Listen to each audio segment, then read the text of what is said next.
our client approaches the danger. It may very well be that that is a perceived danger that applies at the time. The question that arises is what may appear to be an anomaly with reference to the existence of a vulnerability. There is nonetheless an approach to then approach that particular perceived danger. Do you understand what I'm putting to you?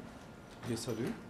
Do you have any comment insofar as what appears to be an anomaly is concerned?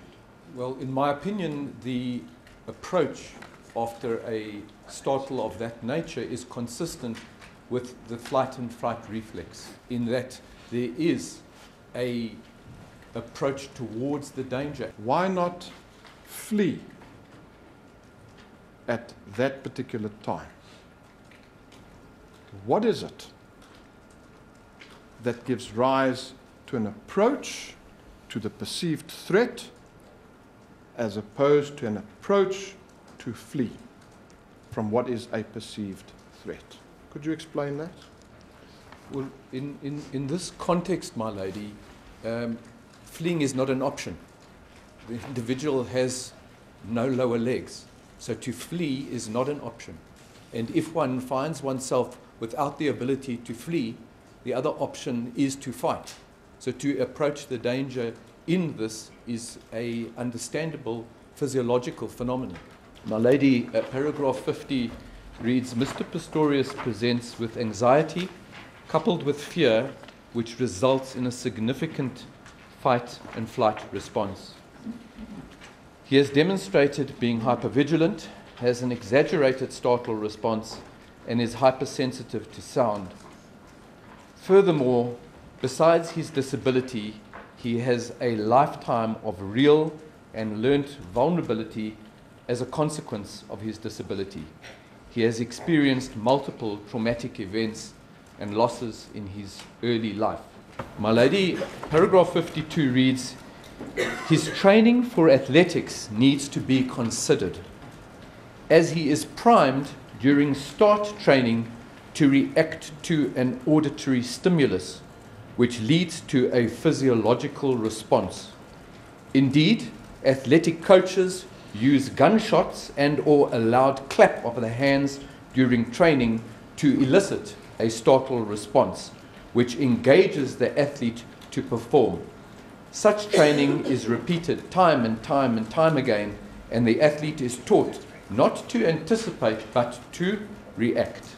Does what you've just described create conditioning in such a person? With reference to my word conditioning, what I'm trying to establish from you, Professor, is whether this creates a situation where the person becomes accustomed to such an event. Is that your evidence? In other words, what gives rise to the reaction? Yes, it does give rise to the reaction. In fact, one's teaching the athletes to be heightenedly aware and vigilant during that time in order to then respond to the gunshot or to the sound that induces the start response. Could this be this conditioning that I refer to? Could it relate to the incident where a sound was heard by our client in the toilet, to which he responded? Can it find application to that set of facts? Well, the common denominator in both situations is a sound which triggers the startle response. That's all I can say about that.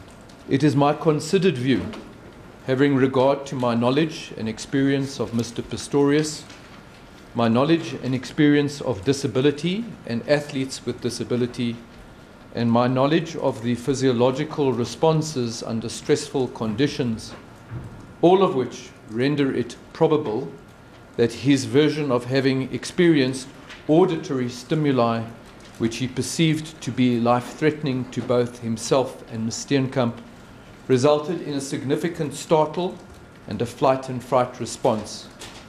As he is not able to flee due to his disability, his fight response dominates his behavior as it has in the past, and he approaches the perceived danger. Further sounds then lead to further fear-potentiated startles, and in the setting of the complexities mentioned above, resulted in an exaggerated fight response which culminated in this horrific tragedy. Mr. Pistorius, in this particular instance, is more than a patient of yours. Am I right in saying that?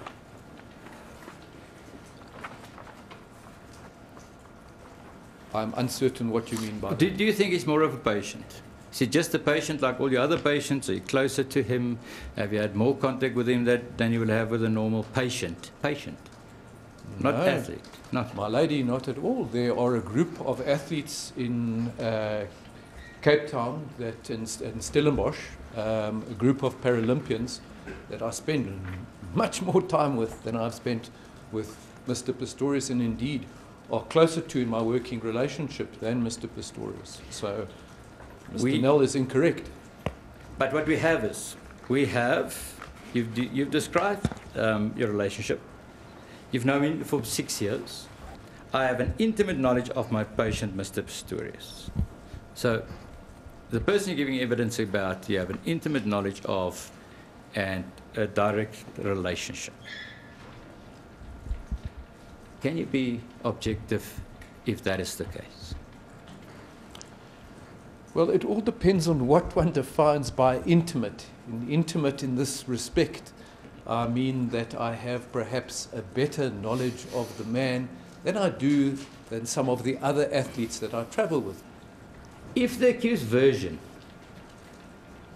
that he thought there was an intruder in the house is rejected by the court, your evidence would fall away.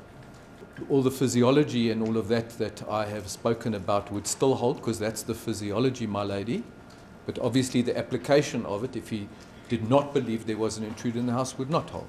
Not even Mr. Pistorius perceived the attack by a burglar on the night to be linked to his disability because he was disabled.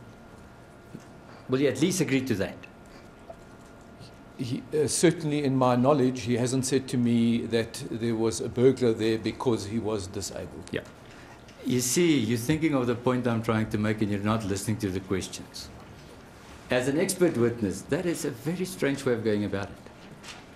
You gave an answer to, I said, you said you would expect a second startle. I said, why? You said, because of the period of time is important. I say, why? Now you say you don't know what point I'm making. I find it very strange.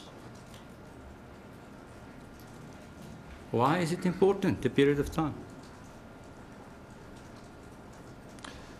My lady, I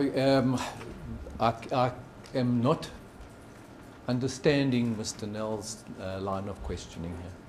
So I'm hesitant You don't understand the question itself? Yeah, or the sequencing of the questions.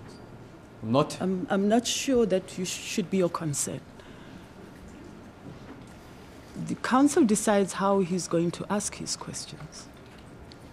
If you cannot assist because you don't know, you simply say you don't know. Not on any of these startles would you be able to say? No, my lady, because I wasn't there. I can only see the evidence and deduce from that, or identify if there were any signs or symptoms of the flight and fright response. But none of these that you mentioned now, you could testify about. That's the blood pressure, muscle goes into a state of readiness, hair stood at end. There's nothing like that in the record, am I right?